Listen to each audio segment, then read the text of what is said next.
안녕하세요. 책한민국입니다. 오늘 소개할 책은 다시 태어난다면 한국에서 살겠습니까? 지은이는 이재열, 서울대학교 사회학과 교수입니다. 서울대학교 사회학과를 졸업하고 동대학원에서 석사학위를 받았으며 미국 하버드대학교에서 박사학위를 받았다.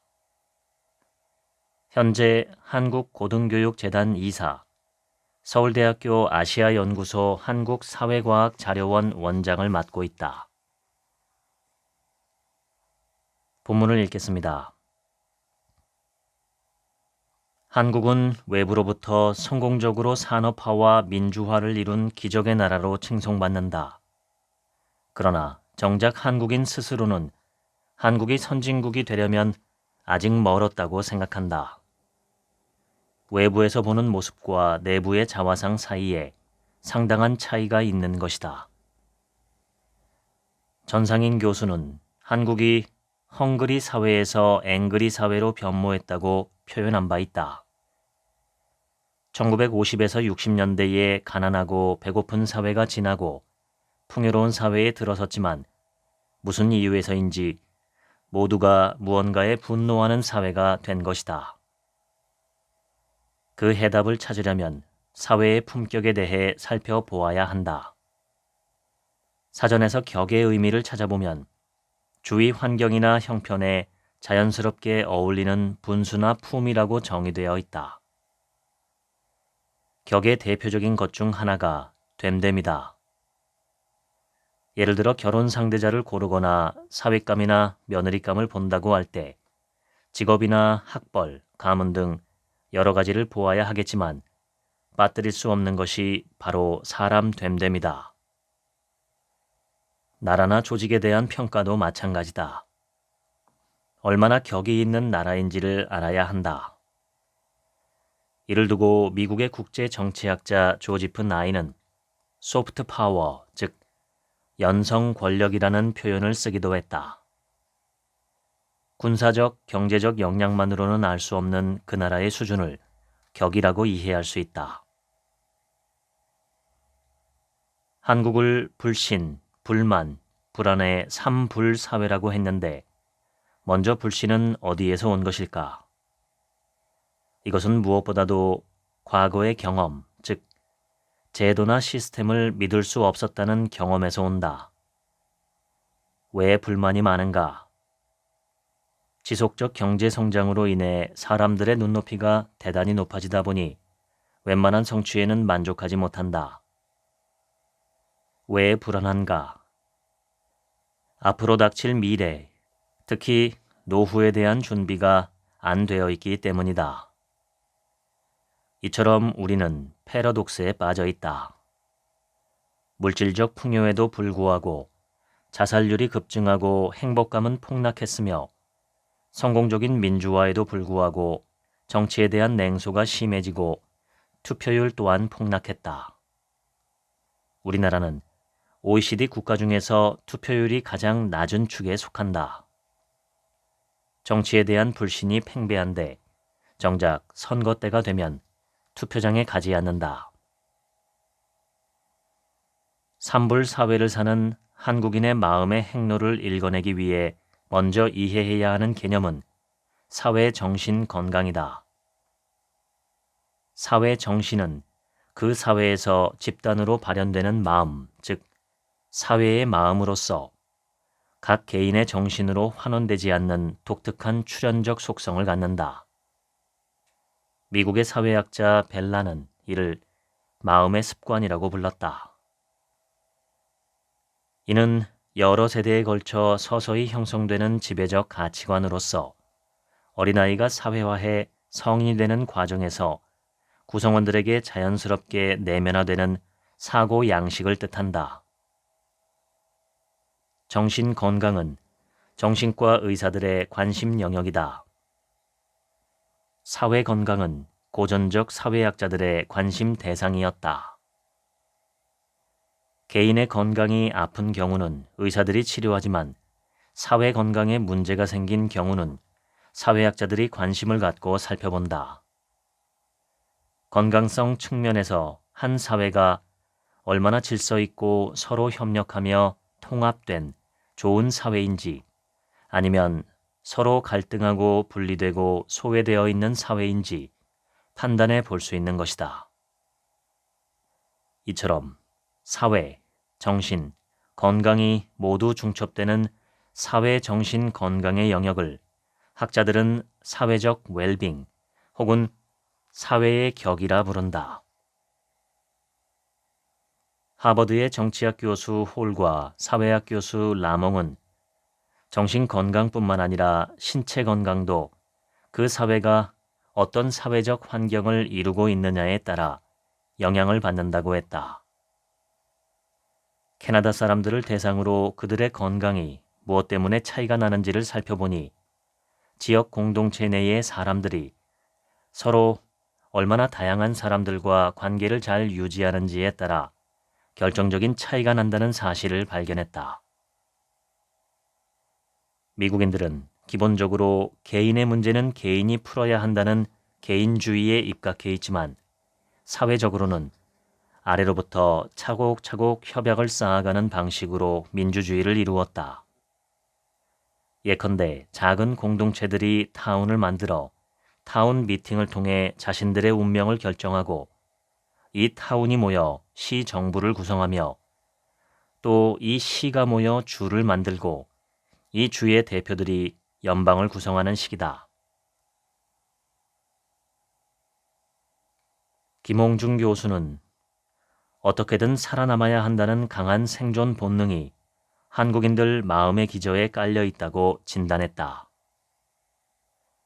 세계 투명성 협회에서 발표한 자료를 보면 2007년부터 2016년까지 우리나라 투명성 지수는 대개 10점 만점에 5점에서 5.6점 사이를 왔다 갔다 하고 순위로 보면 전 세계 40위권에서 50위권을 오르내리는데 최근 50위권으로 떨어졌다.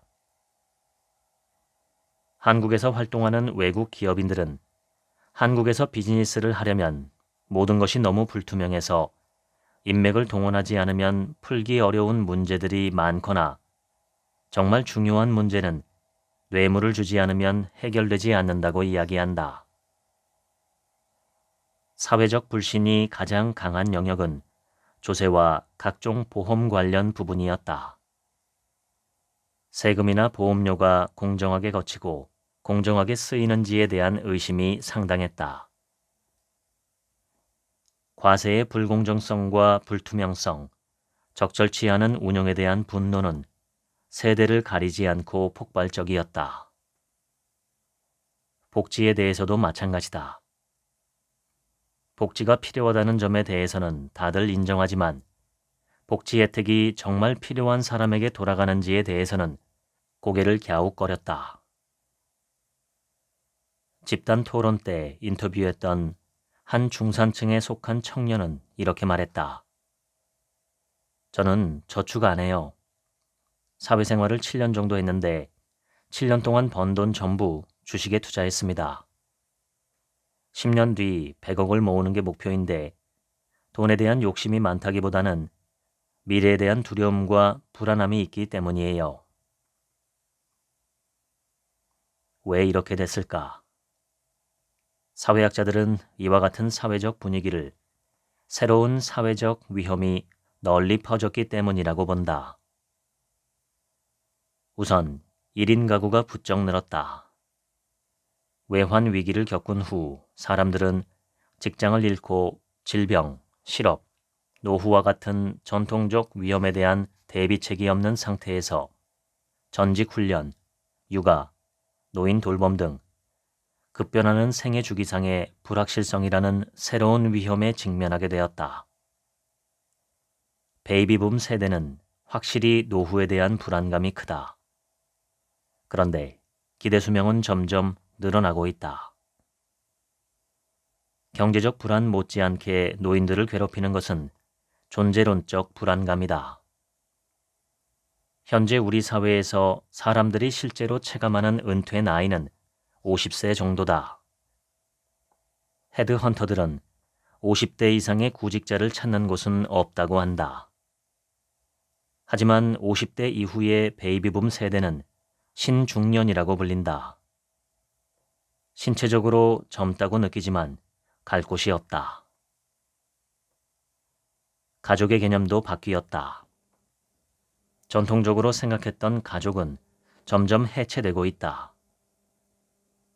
가족에 관한 설문조사 결과를 보면 주관적인 가족의 범위는 배우자, 자녀, 부모 등으로 축소되고 있으며 젊은 세대일수록 조부모를 가족으로 생각하지 않는 경향이 강하다. 아이들은 함께 동거하지 않는 할머니는 가족이 아니고 애완견은 가족이라는 대답을 하기도 했다. 2000년에 222만 명이었던 1인 가구는 2015년 520만 명으로 증가했다. 전체 가구의 27%를 차지하는 비중이다. 지금 우리에게 익숙해 있는 4인 가족 기준의 주거, 생활 양식, 소비 등은 모두 바뀌게 될 것이다. 4인 가족 기준의 복지도 없어지게 된다. 사실상 우리 사회는 바닥으로부터 땅이 꺼지는 것 같은 경험을 하고 있는 것이다. 고립된 개인들이 늘어나고 있다.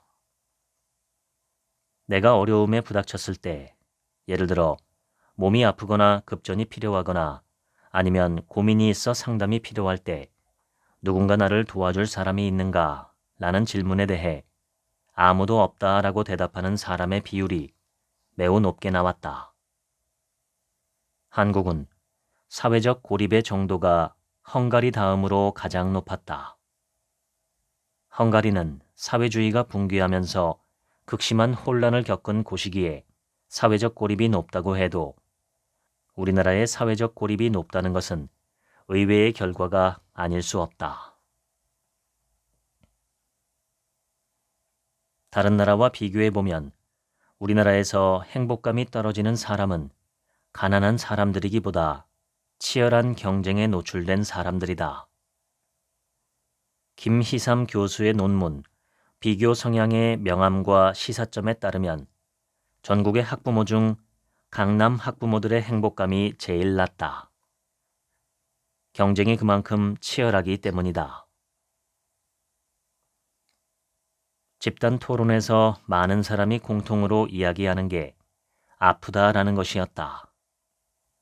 몸도 마음도 아프고 스트레스가 많으며 화병이 있다고 했다. 도전이 내가 받아들일 수 있는 일정한 범위를 넘어서게 되면 그때부터 나는 두려움을 느끼고 스트레스를 받으며 불안해진다. 반면 내가 풀어나갈 수 있는 능력과 기술이 충분히 있는데 도전이 없다면 따분하고 재미없다. 행복한 상황이란 어떤 것이겠는가?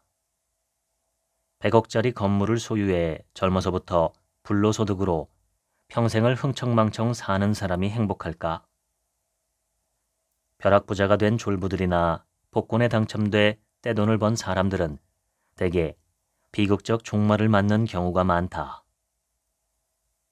결국 아주 팽팽한 긴장감 속에 자신의 능력을 발휘하며 성취감을 느끼는 인생이 행복한 인생이라 할 수 있다.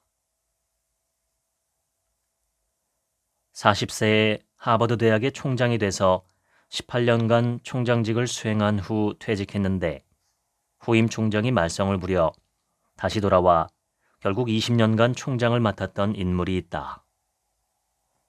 평생 직업이 총장이었던 데릭 복 박사는 퇴임 후 행복에 관한 연구에 몰입해 행복의 정치학이라는 책을 썼다.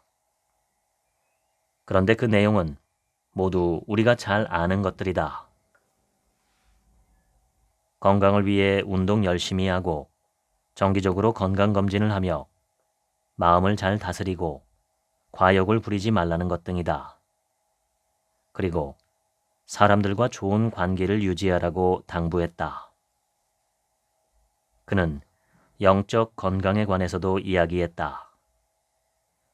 그가 말한 영적 개념은 죽은 이후에 아는 사람들이 자기를 어떻게 기억할지에 대해 관심이 있다면 그 사람은 영적인 사람이라고 했다.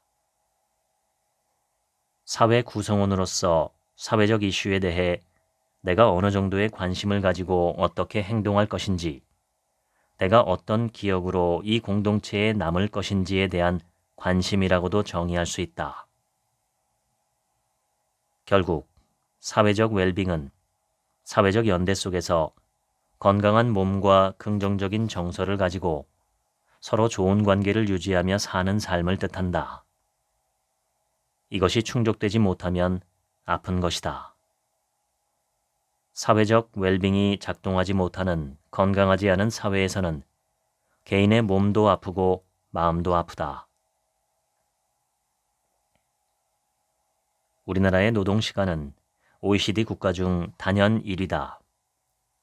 제일 짧게 일하는 독일에 비하면 1년에 거의 1000시간 정도를 더 일한다. 독일은 제조업 강국으로 유명한데 이들은 그렇게 짧은 노동시간으로 어떻게 유럽의 맹주가 된 것일까? 문제는 생산성이다.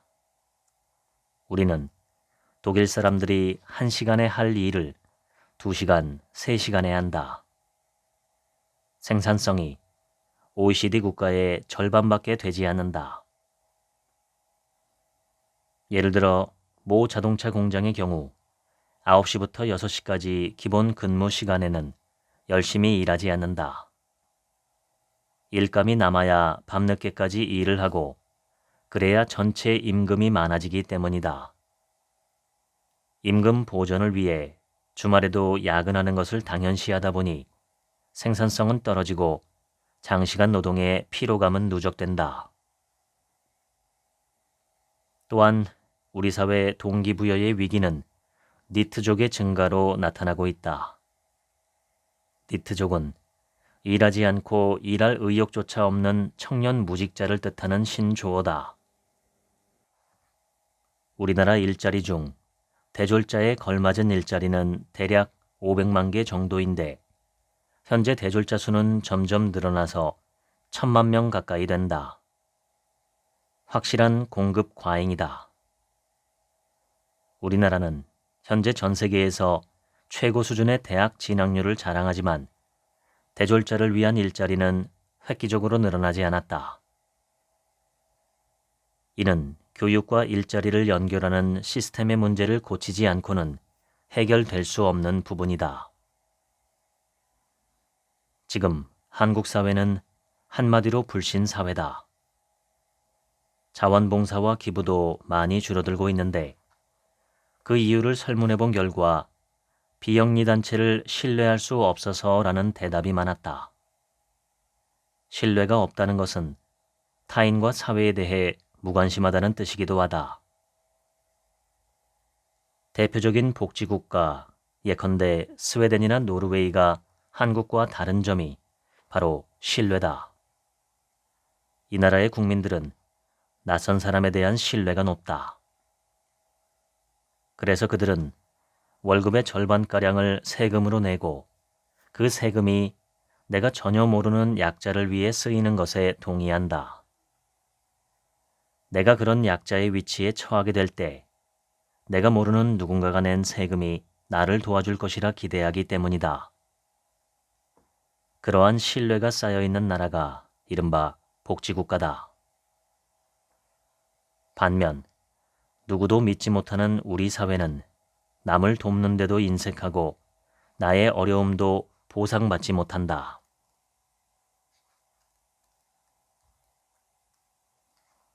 조선시대는 양반부터 노비까지 신분적 구분이 명확한 사회였다.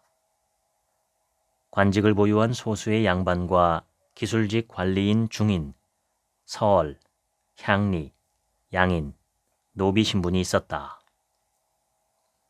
조선 중기까지만 해도 양반층은 소수였지만 18세기, 19세기로 오면서 모두가 양반 족보를 갖게 되어 온 나라가 1000년 이상 이어진 족보를 가진 가문으로 재편되었다.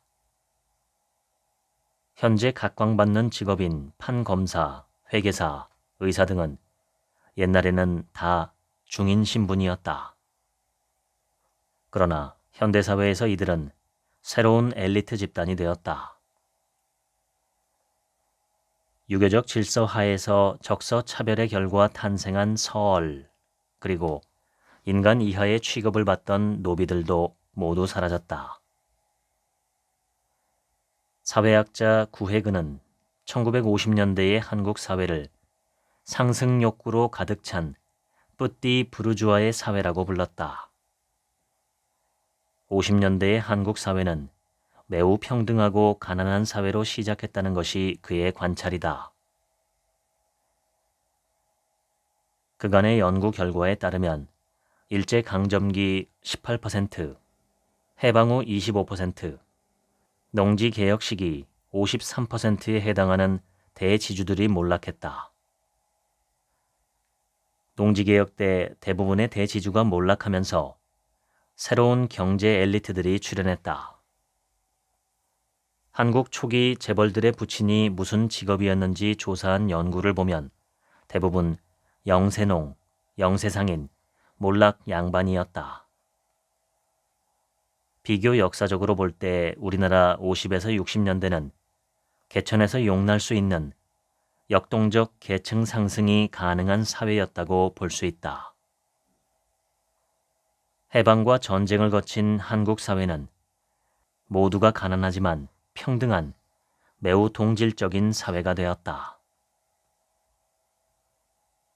1970년 당시 연간 1인당 실질 소득은 지금으로 치면 대략 200만 원쯤 된다. 현재는 2,700만 원 정도이고 4인 가족 기준으로 하면 거의 1억 정도가 되니 엄청나게 늘어난 수치다. 구매력 기준의 1인당 국민소득을 보면 2013년 기준 우리나라가 33,000달러가 조금 넘는 수준이다. 이는 스페인이나 그리스보다는 조금 높고 중국보다는 훨씬 높으며 이탈리아와 거의 비슷하고 영국이나 프랑스, 일본과도 큰 차이가 없는 수준이다. 요즘은 원화가 강세여서 일본 관광을 많이 가는데 한국인의 소비력은 이미 상당한 수준이다. 동남아나 동유럽에 가면 실제로 대단한 구매력을 자랑한다. 그럼에도 우리는 살기 힘들다고 이야기한다. 1980년대 경제기획원이나 갤럽, KDI에서 조사한 바에 따르면 당신의 계층이 무엇이냐는 질문에 적게는 60%에서 많게는 75%의 사람들이 중산층이라고 대답했다. 그런데 10여 년 전부터는 같은 질문에 중산층이라고 대답하는 사람이 20%밖에 되지 않는다. 지금 한국은 구매력 기준으로 볼 때 선진국 정도의 위상을 갖고 있음에도 중산층 의식은 현저히 떨어지고 대부분의 사람은 자신을 서민이라고 생각한다. 사실상 서민은 자기 존재를 대단히 비하하는 표현이다. 그런데 우리나라 정당들은 모두 서민을 위한 정책을 펴겠다고 소리 높여 외친다.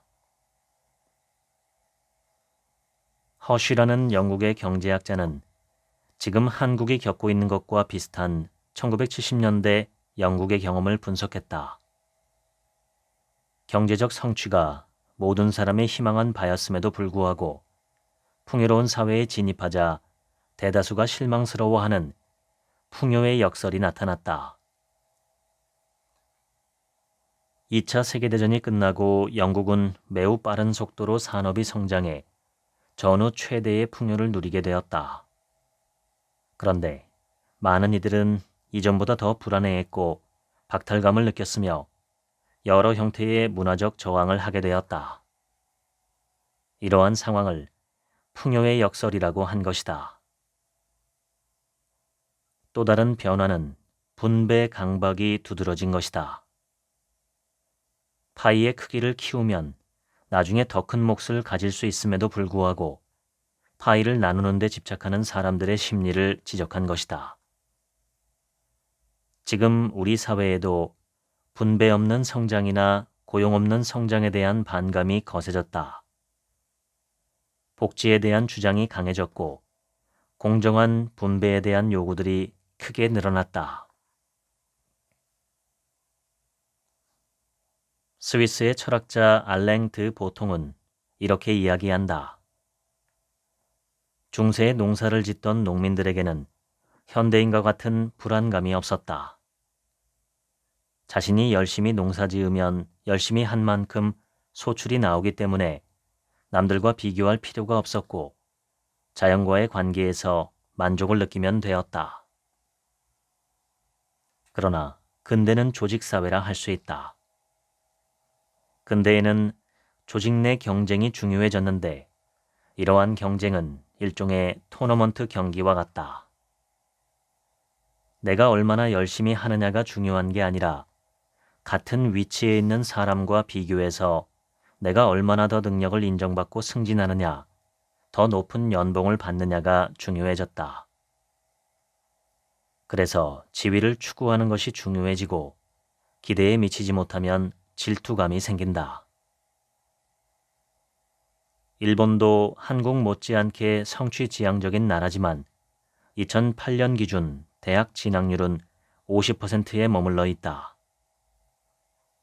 일본의 많은 학생들은 고등학교를 마치고 취업을 하거나 지식, 기술, 기능을 습득하고 전수학교에서 기술을 배운다. 그런데 우리는 지위 경쟁을 하다 보니 모두가 대학 진학을 한다. 세계적으로 모든 나라들의 대학 진학률이 조금씩 올라가는 추세지만 한국만큼 대학 진학에 대한 집착이 강한 나라도 없다. 그래서 과거에는 고졸자들이 하던 일을 이제는 대학원 졸업자들이 하겠다고 서로 경쟁하는 상황이 되었다. 온 국민이 레드퀸 효과에 시달리고 있는 것이다. 레드퀸은 이상한 나라의 앨리스 후편, 거울나라의 앨리스에 등장하는 항상 달리고 있는 빨간 모자 여왕이다.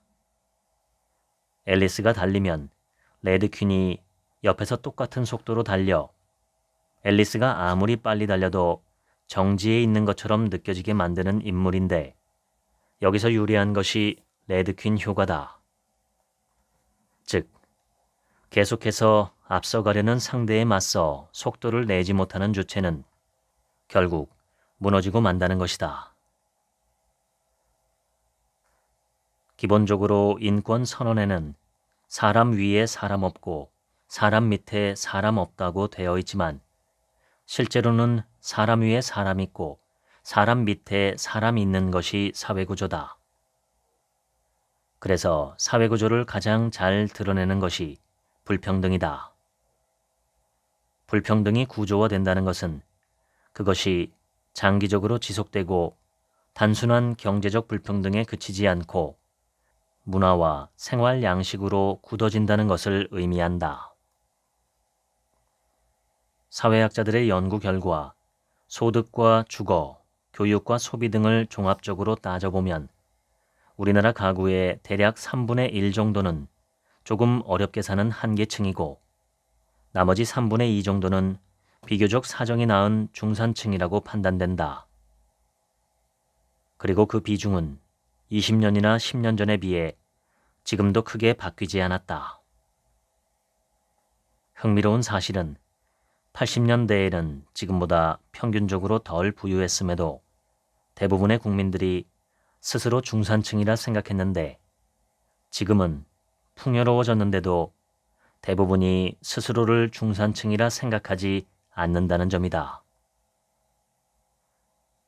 이유는 무엇일까? 문제는 중산층의 기준이 매우 높게 설정되어 있다는 점이다. 사회적으로 중산층에 대한 비현실적 기준이 광범하게 받아들여졌다. 예컨대 2013년 조사에서 우리나라에서 중산층이라고 불리려면 얼마나 벌어야 한다고 생각하십니까? 라는 질문에 평균 월급 567만 원, 연봉 7천만 원이라고 답했는데 이 정도의 소득은 통계청 조사 결과 상위 6.5%에 해당하는 금액이었다. 또한 중산층은 부동산이나 주식, 저축 등을 모두 합해서 얼마 정도의 재산을 가지고 있어야 한다고 생각하십니까? 라는 질문에는 평균 10.9억 원으로 대답했는데 이는 상위 4.2%에 해당하는 자산 규모다. 중산층의 기준이 이와 같이 높게 매겨져 있으니 자신이 중산층이라고 생각하는 이들이 적은 것이다. 그런데 도대체 이 기준은 어디에서 온 것일까? 답은 바로 강남 8학군이다. 강남에서 30평짜리 아파트에 사는 사람을 모델로 자신과 비교해온 국민이 모두 자학적인 상대적 박탈감에 시달리는 것이다. 그런데 학부모들이 가장 불행한 지역 또한 8학군이다. 레드킨 효과 때문이다. 경쟁이 치열하고 교육열이 높다 보니 모든 것을 쏟아 자녀 교육에 투자한다.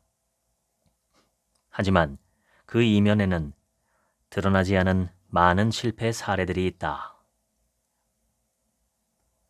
그러나 불행하게도 우리나라에서 학생들의 성적과 학교별 편차에 관한 데이터는 국가 기밀로 분류되어 있다. 데이터의 공개 없이는 교육 문제를 풀 수 없는데도 말이다.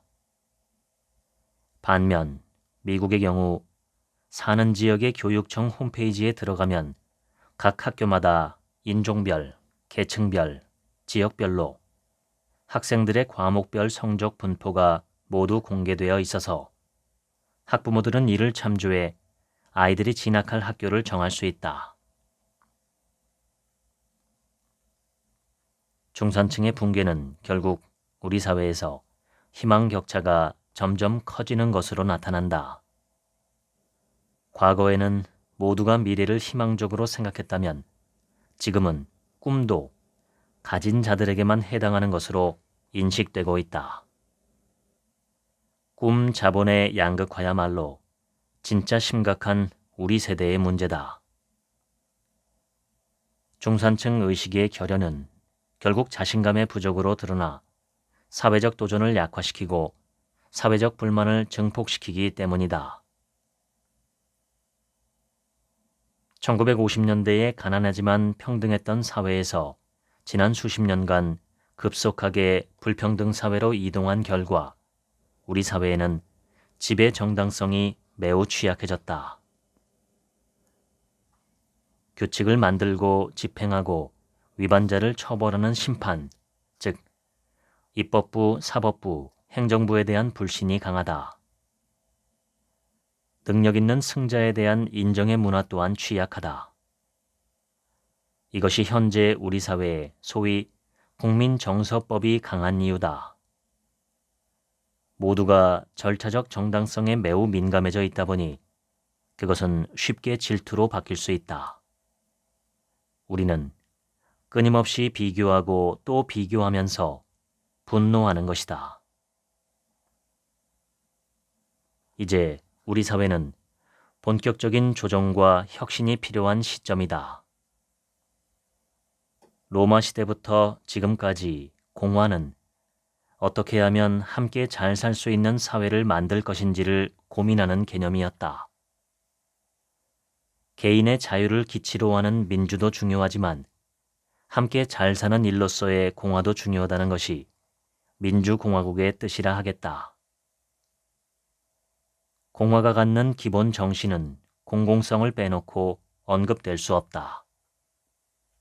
공공성에 대한 사전적 정의는 한 개인이나 단체가 아닌 일반 사회 구성원 전체에 두루 관련된 성질이다. 병원 운영에서 경제적인 측면을 고려하면 효율성과 수익성이 중요하다. 그런데 공공성의 측면에서 보면 정당성 또한 매우 중요하다. 예컨대 육지에서 멀리 떨어진 낙도에 사는 국민들을 위해 병원선을 운영하는 일에 대해 대부분의 국민은 지극히 당연한 것이라고 생각하기 때문에 그 병원선 운영이 만년 적자라고 해도 누구도 정부를 탓하지 않는다. 정당성이 있기 때문이다. 33개 OECD 국가 중 시민성은 32위, 공개성 31위, 공정성 33위, 공익성 33위로 한국은 모든 부문에서 거의 꼴찌였다. 이는 공공성의 네 측면에서 모두 최상위를 기록한 북유럽 국가들과 대척점에 있는 한국의 현실을 보여주었다. 미국은 전반적으로 중하위 수준이지만 시민성과 공개성 등 민주 영역의 공공성 수준이 높았다. 공공성이 가장 높은 북유럽 국가들의 경우 신뢰의 기반이 매우 단단했다. 낯선 사람이나 정부를 모두 신뢰했고 사람들이 자신을 공정하게 대우할 것이라고 생각했다. 공공성 수준이 북유럽 국가 다음으로 높았던 호주, 캐나다, 영국, 네덜란드 등에서는 경쟁의 긍정적인 면을 인정했다. 그러나 성공이나 성장만을 지향하지는 않았고 참여나 이타심을 중요한 덕목으로 여겼다. 높은 시민성으로 인해 개인들의 자원봉사가 활발했다. 한편 공공성이 상대적으로 낮은 동유럽이나 남유럽 국가들의 경우 일반적인 신뢰 수준이 낮은데 경쟁보다는 평등의 원칙을 지지했다. 그런데 투명성이 낮은데도 불구하고 공적 자원을 과하게 배분하다 보니 사회적 불평등은 해소하지 못한 채 재정 적자만 늘어났다. 특이한 것은 터키의 사례다. 이슬람 문화의 특성상 사람들은 소득의 10분의 1을 어려운 사람을 위해 나눈다. 세금으로 내는 게 아니라 자발적으로 주위의 어려운 사람들에게 베푸는 것이다. 이와 같은 종교적이고 문화적인 관습이 작동하기 때문에 정부의 복지 비용이 매우 적음에도 불구하고 사회 전반의 안전감이 높아져 사람들이 느끼는 상대적 박탈감은 한국보다 훨씬 낮았다. 그런데 한국은 경쟁 중심 사회다. 경제성장과 물질적 부의 축적을 특별히 중요시하며 사회적 참여보다는 개인의 성공을 우선시한다. 한국에서는 심각한 인종 간, 언어 간 갈등은 존재하지 않는다. 아마도 이에 근접한 것이 지역 갈등일 텐데 이제는 우리 사회에서 지역 갈등이 많이 완화되었다. 세계 곳곳에서 개신교와 가톨릭 간, 이슬람과 기독교 간, 그리고 불교와 힌두교 간 갈등 등이 심각한데 이에 비하면 종교 다원주의 국가인 한국 사회의 종교 갈등은 아직 미미하다. 하지만 불평등 문제는 양상이 조금 다르다. 보통 불평등의 정도를 보여주는 지표로 지니계수를 사용한다. 지니계수는 최고 소득자부터 최저 소득자까지 순서대로 나열했을 때의 누적 분포가 모두가 평등하다고 가정했을 때의 누적 분포와 얼마나 차이가 나는지를 보여주는 지표다. 지니계수가 0.5를 넘으면 불평등 수준이 심각하다고 이야기하고 0.6을 넘기면 극단적 불평등 사회라고 간주한다. 한국의 지니계수는 대개 0.27에서 0.35 사이에 있다. 북유럽의 복지국가보다는 못하지만 대부분의 유럽 국가와 비교해서 특별히 심각하다고 하기 어려운 수준이다. 불평등보다 훨씬 심각한 문제가 바로 불신이다. 역설적으로 80년대 권위주의 시절에는 오히려 사회 각 기관에 대한 신뢰가 높았다. 민주화 직후에는 시민단체나 노조, 언론이나 종교단체 등의 신뢰도가 꽤 높았다.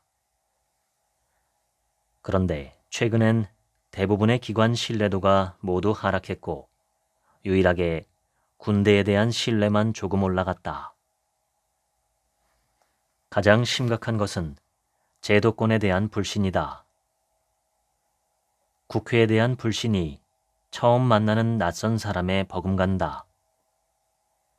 우리는 대통령보다 동네 구멍가게 주인을 더 믿는다. 그렇다면 누굴 믿는가? 가족과 친구다. 이와 같은 심각한 신뢰의 적자, 신뢰의 격차가 우리 사회의 갈등 해결을 어렵게 만드는 중요한 요인이다. 한국은 신뢰 격차가 큰 파편화된 사회에 근접해 있는 것을 알 수 있다. 세대 차이를 보기 위해 다음과 같은 질문을 던졌다. 태어나서 직접 경험한 사건 중 가장 충격을 받았던 사건은 무엇입니까? 나이든 분들은 대개 한국 전쟁을 떠올렸다. 반면 젊은 층에서는 세월호 사건을 가장 충격적으로 받아들였다.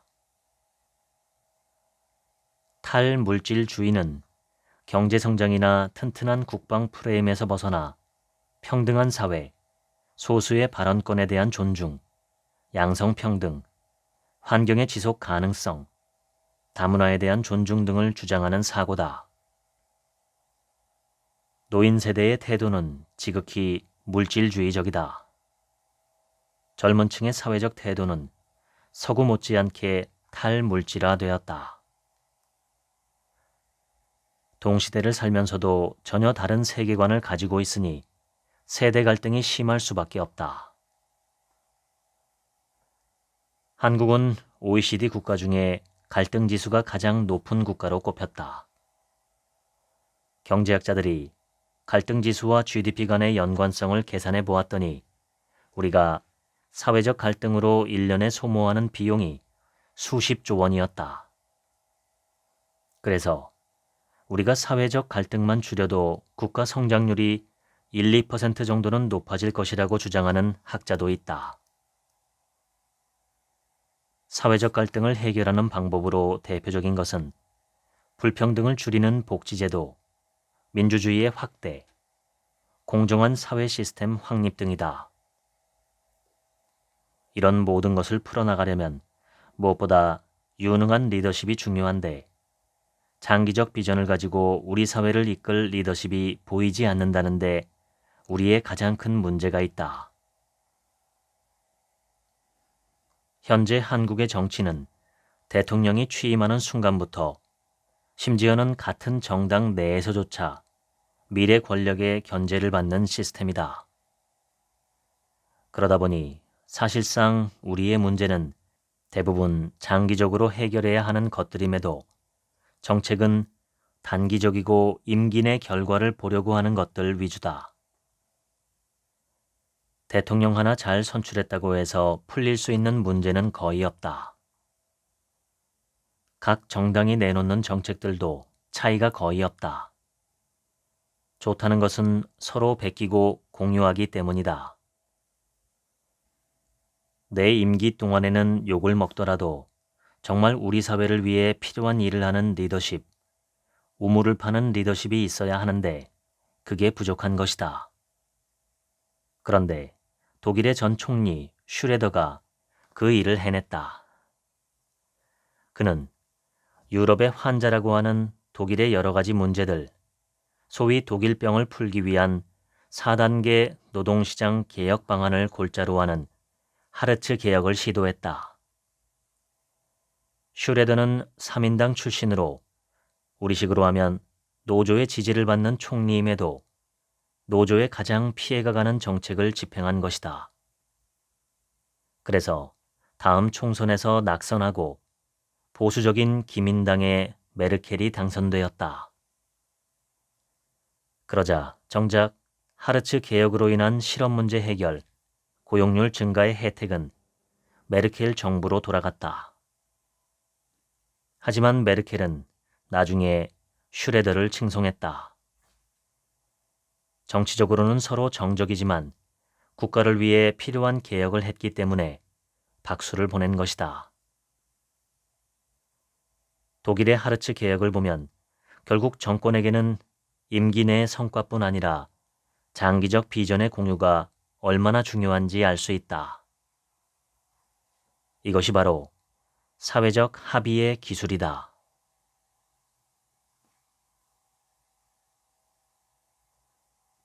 남아공 사회는 극단적 갈등을 어떻게 해결했을까?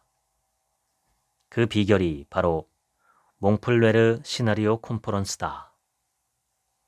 1991년 9월 케이프타운 몽플레르 콘퍼런스 센터에서 남아공의 현재와 미래 권력을 대변할 차세대 지도자 그룹 22명이 남아공의 미래를 논의하는 자리를 가졌다.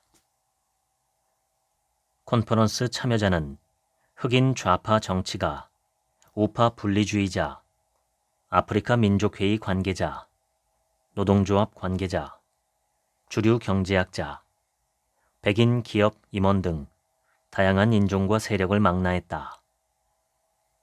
공통점은 이들 모두 조직의 리더가 아닌 실질적인 책임자들이라는 점이었다.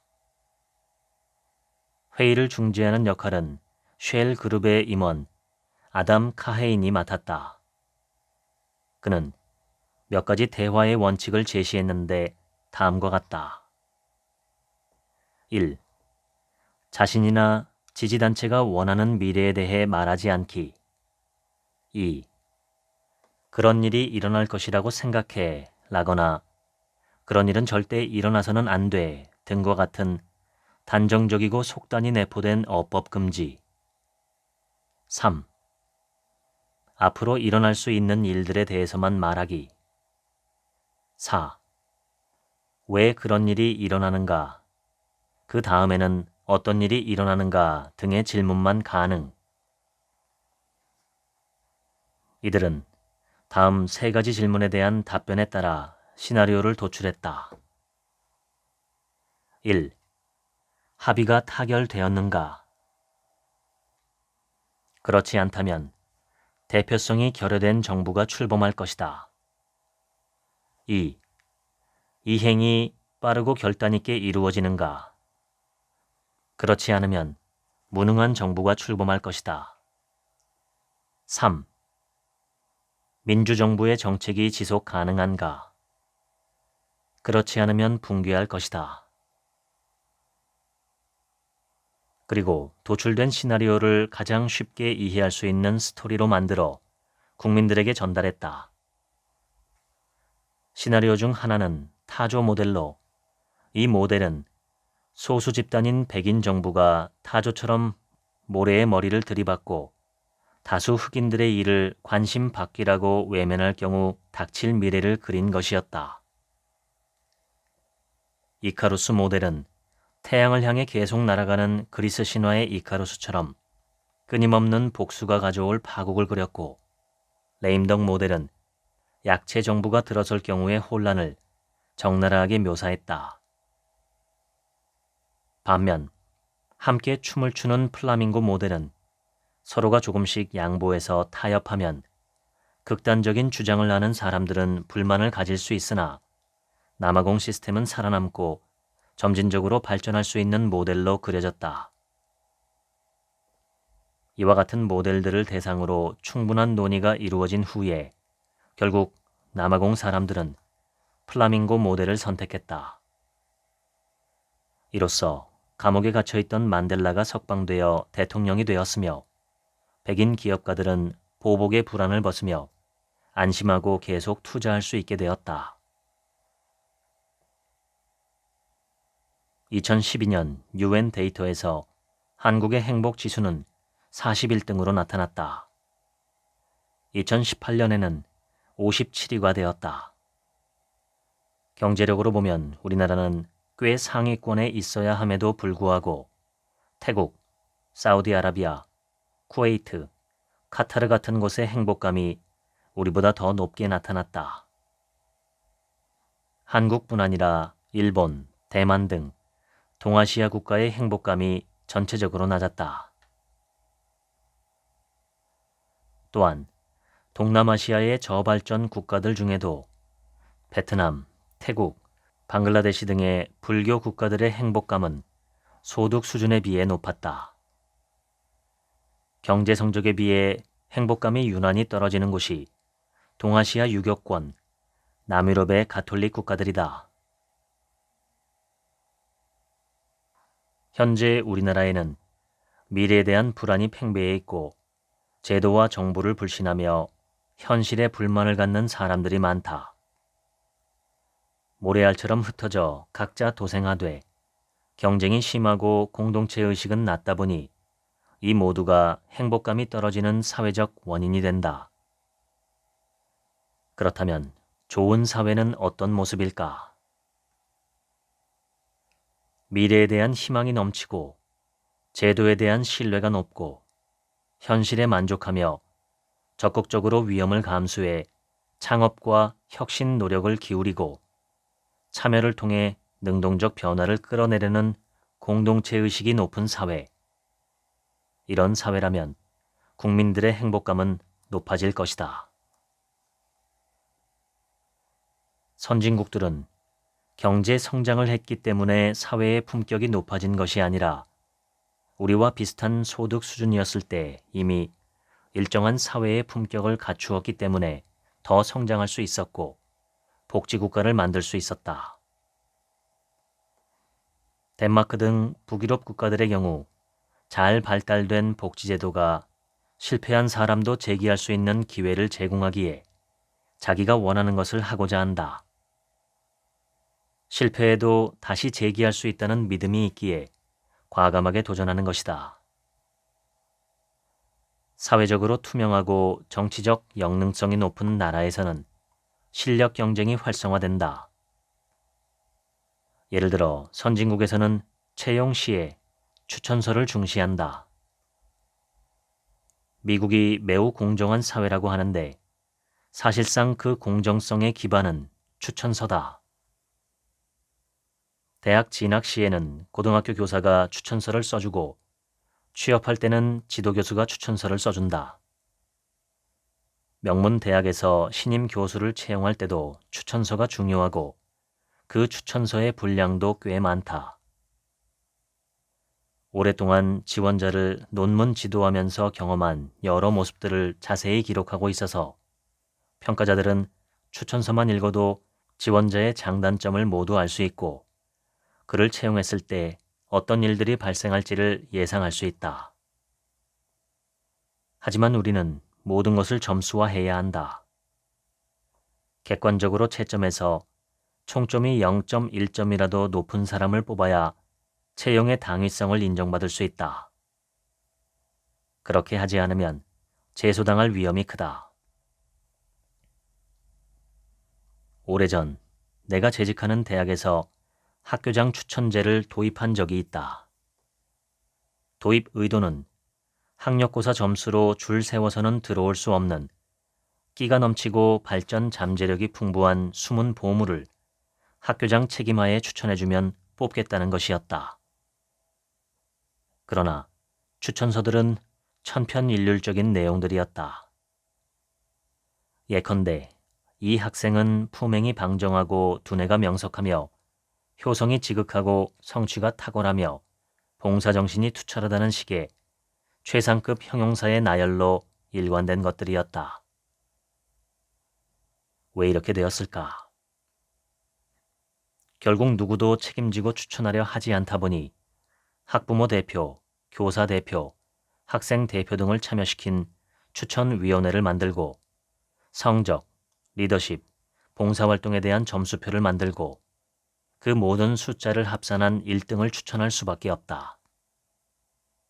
그러나 객관화된 점수와 형식적 합리성이 추천제의 진짜 의도를 살릴 수는 없다. 하버드에서는 어떤 학생이 짠 컴퓨터 프로그램을 보고 감탄한 평가위원이 성적이 좀 낮은 학생임에도 입학을 허가한 바 있고 SAT에서 만점을 받은 학생이 인터뷰에서 의대를 진학하려는 이유가 더 많은 연봉을 받을 수 있어서 라고 대답했다가 탈락한 경우도 있다. 얼마 전에 어느 명문대학 총장님을 만났는데 지금은 만점을 받고 졸업하는 졸업생이 수백 명이라고 했다. 이처럼 대학의 경쟁은 치열하다. 그런데 어느 그룹의 인사 담당 임원에게 들으니 그룹에서는 이런 학생들을 채용하지 않는다고 했다. 만점짜리 신입사원일수록 어려운 과제를 내면 며칠 밤을 새워 두툼한 보고서를 써오지만 정작 새로운 시도를 하려 하기보다 그 일이 왜 불가능한지에 대한 100가지 이유를 생각해 온다는 것이다. 반면 명문대 출신도 아니고 성적이 최고가 아니더라도 자기 주도적인 이들은 일단 맨손으로 바위치기 같은 노력을 해서 어떤 틈이 있고 공략할 가능성이 있는지 현실감 있는 실패 보고서를 써가지고 온다고 했다. 사실상 실패가 없다는 것은 현실적이지 않다는 뜻이다. 그런데 우리나라 R&D 투자는 모두 100% 성공으로 발표된다. 그렇지 않으면 감사 대상이 된다. 한국연구재단이 지원하는 연구과제도 모두 100% 성공한 보고서로 귀결된다. 모든 연구는 복잡한 요구사항대로 진행되고 예상 기일대로 예산이 쓰이며 예정한 기한 내에 마무리된다. 그런데 그토록 엄청난 투자에도 왜 R&D 기술은 산업 생산의 혁신으로 이어지지 않는 것일까? 어떻게 하면 안심하고 포용하고 신뢰하며 활력 넘치는 품격 있는 사회를 만들 수 있을까? 이는 정의와 평등, 개인 자율성과 사회적 유대감 등 서로 기랑 관계에 있는 사회적 가치가 잘 구현되어야 가능한 일이다. 개인의 자유와 창의성이 넘치되 각자 도생하지 않고 서로 신뢰하며 잘 뭉치는 곳, 체제의 규율과 일관성이 뚜렷하되 생활 세계를 질식시키지 않는 곳, 활력 있는 시민사회의 도전이 체제를 기득권에 안주하지 못하게 긴장시키는 곳이 품격 있는 사회다.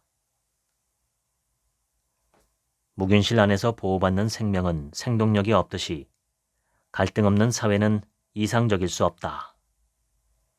오히려 갈등의 소지에도 불구하고 이를 잘 관리하고 통합하는 역량을 갖춘 사회가 훨씬 더 건강하다. 좋은 사회란 구조와 개인, 제도와 생활 세계 간의 긴장과 역동적 균형을 통해 우리 삶을 더욱 풍요롭게 하는 사회다. 이런 품격 있는 사회, 그것이 우리가 지향하는 좋은 사회라는 점을 다시금 강조하고 싶다. 지금까지 다시 태어난다면 한국에서 살겠습니까? 읽어드렸습니다. 지금부터는 제 얘기입니다. 한국 사회에 희망이 있을까요? 중국의 작가 루시는 희망이란 원래 있다고도 할 수 없고 없다고도 할 수 없는 것이다. 희망은 본래 땅 위의 길 같아서 가는 사람이 많으면 길이 생기는 것이다 라고 말했습니다. 희망을 품고 나아갈 때 비로소 그 희망이 현실로 구체화될 수 있다는 뜻이죠. 그런데 희망마저 품지 못한다면 세상 그 어떤 일도 무의미해집니다. 우리가 어떤 희망을 품고 전진해야 할지는 저자가 이 책에서 자세히 설명을 해놓았습니다. 모두가 안심하고 살아갈 수 있는 공동체, 모두가 함께 번영할 수 있는 공동체가 바로 그것입니다. 유토피아 같은 몽상이라고 생각하실 수도 있지만 이 책에도 나와 있듯이 덴마크 등 북유럽 국가에서는 이미 그 꿈을 달성했습니다. 우리나라라고 할 수 없을 리가 만무하지요. 우리 국민들이 하고자 한다면 저는 반드시 해낼 것이라고 생각합니다. 오늘 소개한 이 책의 제목은 다시 태어난다면 한국에서 살겠습니까? 입니다. 지금 우리 사회의 문제점에 대해 정말 통렬하게 분석하고 있는 이 책은 그만큼 한국에서 살기 힘들다는 의미를 갖고 있습니다. 여기에는 역사적인 이유가 있습니다. 역사적으로 보면 한 나라가 무너지고 그 다음 나라가 들어서는 과정에서 새로운 가치와 시대 정신이 생겨서 변화를 이끌어갑니다. 그런데 우리나라는 조선 왕조의 패망과 그 후에 대한민국의 성립까지 일제강점기와 6.25 전쟁이라는 정말 힘든 시기를 겪었습니다. 그 여파가 지금도 이어지고 있고 그것이 완전히 해소되기까지는 통일 이후에도 수십 년이 더 걸릴 것이기 때문에 조선 말기의 국정문란과 일제강점기 그리고 6.25 전쟁과 지금의 극심한 이념 분쟁에서 완전히 회복하기까지는 최소 150년, 200년이 걸릴 것입니다. 비유하자면 오늘날 우리는 절반 정도 회복한 상태라고 볼 수 있습니다. 경제적으로, 군사적으로, 문화적으로 선진국, 강대국에 들어서는 초입에 서 있는 상태입니다. 이것이 우리의 외형이지만 내면적으로는 사회적 병폐가 완전히 해소되지 않아서 공동체 구성원들은 개인적으로 그리고 사회적으로 여러 가지 괴로운 상황을 안고 살아야 되는 상태입니다. 이것은 해결에 오랜 시간이 걸릴 것입니다. 그렇지만 희망을 품을 수 있는 것은 우리나라의 오랜 문화적 저력과 잠재적인 정신력 덕분입니다. 물질적인 것이 아니라 비물질적인 정신이 있기 때문이지요. 하지만 그렇다고 해서 반드시 우리의 미래가 희망적일 것이다 라고 제가 믿는 것은 아닙니다. 미래는 알 수 없습니다. 다만 더 나은 미래를 만들기 위해서 지금 우리가 희망을 품고 행동하는 것이 최선입니다. 우리나라 사람들 정말 똑똑하고 부지런하고 인정 많습니다. 이러한 장점을 바탕으로 나와 내 가족만 잘 먹고 잘 살겠다고 우리 사회의 구성원들이 움직인다면 미래는 암울할 것이고 이 장점을 이용해서 대한민국이라는 공동체 전체가 잘 살게 되고 행복하게 되는 방향으로 움직인다면 미래는 희망적입니다. 다시 말해 현재 우리나라에는 공동체 정신의 회복이 가장 절실합니다. 우리 모두가 연결되어 있기에 우리 각자의 행복은 타인의 행복과 긴밀하게 연관되어 있습니다. 나도 살고 상대도 살려주는 상생의 공동체 정신으로 저는 이미 오래전부터 우리나라에 홍익인간이라는 멋진 말이 있었다는 것을 잊지 말아야 한다고 생각합니다. 나와 너, 우리와 그들 모두에게 이롭고 바람직한 세계를 창조하는 일은 모두가 십시일반입니다. 어떤 영웅이나 신이 나타나서 갑자기 뚝딱 만들어주지 않습니다. 그런 세상을 만들어서 후손들에게 넘겨주는 것이 지금 시대를 살고 있는 우리 모두의 의무가 아닐까 생각합니다. 지금까지 책 한 민국의 하루치 생각이었습니다. 들어주셔서 감사합니다.